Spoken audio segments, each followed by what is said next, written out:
what should some of these social media platforms actually be doing? They're going to get regulated, very likely. The regulators are coming.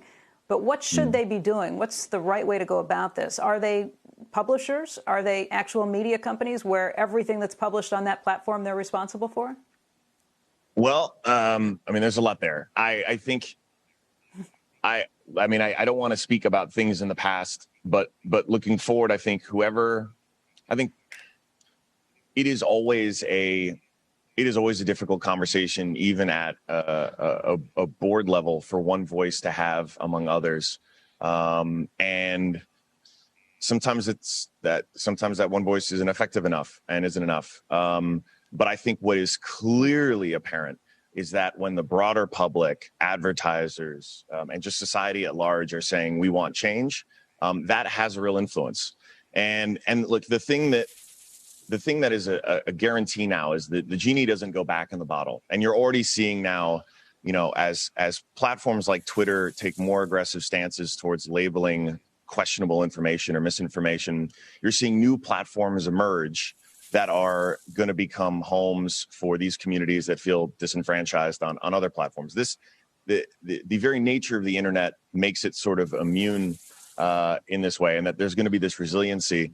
But I do think we overall need to understand what role we want these systems to play. And they are privately run companies, right? At the end of the day, I think it is a very smart business decision, and we have the data to back it up, that if you reduce the amount of hate speech and harassment on your platform, you get more engagement. Like, users actually want to spend more time in places where they don't feel attacked. And so I think there's a clear business argument for it, and there's a clear mandate for independent companies and private companies to, enforce policies they want to for the betterment of their platforms. But I do think we've gotten way ahead of our skis in terms of the impact that it's had, and it's pretty undeniable now looking back. And so I do think, look, government does tend to get pretty ham-fisted with solutions, and I don't think this is a sledgehammer. I think this should be more like a scalpel. But I do think the highest leverage thing we have is from us as voters, as consumers. We still have really the most leverage possible, and I think that's where we're going to see it continue to be best exercised.